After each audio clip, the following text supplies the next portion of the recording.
Welcome to the Dreamit Dose. In the next 5 minutes, we're going to talk about that if you want to be wildly successful as a startup, just having a great product is not enough. You have to be clever on more than one axis. How do you do it? Let's dive in.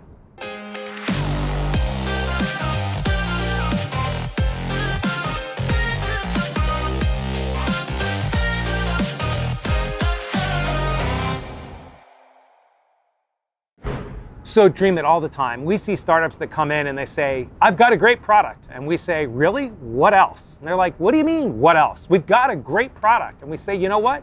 That's not enough. If you have just a great product, it's being single-threaded. It takes more than a great product to be truly successful.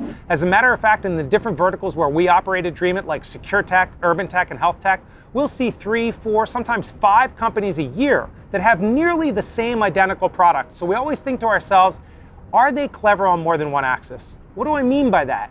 Well, are they clever in other ways, like their business model, their business strategy? Maybe it's their pricing, their distribution, their operations, the way they acquire customers.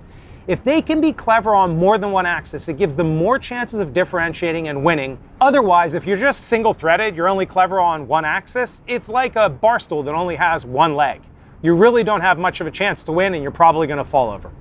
So let me give you a fun example. Here's what I'm going to do for my startup. We've got a great product. We have the world's best mousetrap.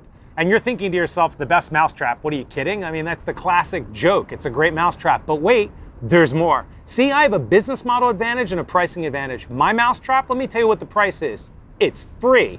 It's a pay-for-performance mousetrap. That mousetrap is absolutely free. You only pay me, and you pay me $3 only if I catch a mouse. So I've really kind of messed around with the business model, and I've messed around with the pricing. But hold on, I have another advantage. I have a distribution advantage. You see, I have Home Depot and Lowe's both competing to give away my free mousetrap. Why? They use it as a loss leader. Put it all the way in the back of the store because they know that when somebody comes in for their free mousetrap, 20% of the time, they're probably going to buy something else and add it to their basket.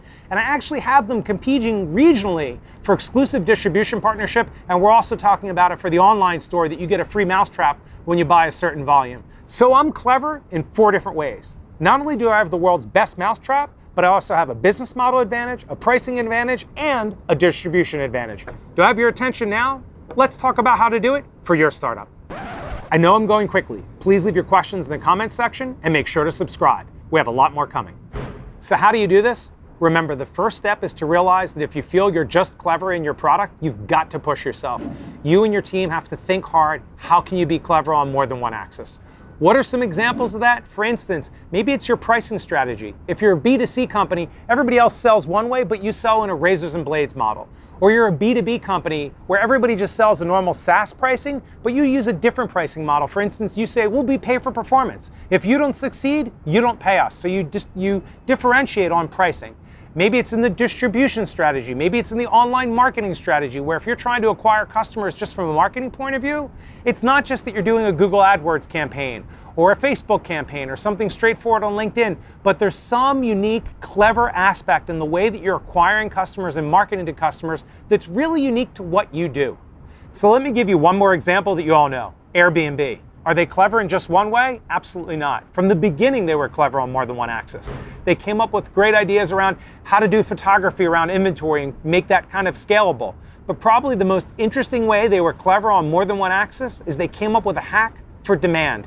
How did they do it? They went into Craigslist, created some special software, and were able to post Airbnb listings on Craigslist. Was a total hack. But they were able to get into where demand was unbelievably strong, and for them, free. Not trying to do Google AdWords, but a really unique way. So right from the get-go, Airbnb was clever on at least 3 different axes. That's it. What do you need to remember? It takes more than just a great product. You have to force you and your team to figure out how you can be clever on more than one axis. And then once you figure that out, just make sure you're really clearly differentiating that and expressing it to customers and investors.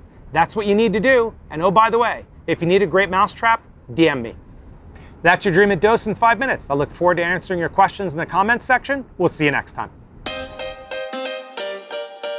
Check, I'll stop procrastinating and post. Welcome to the Dreamit.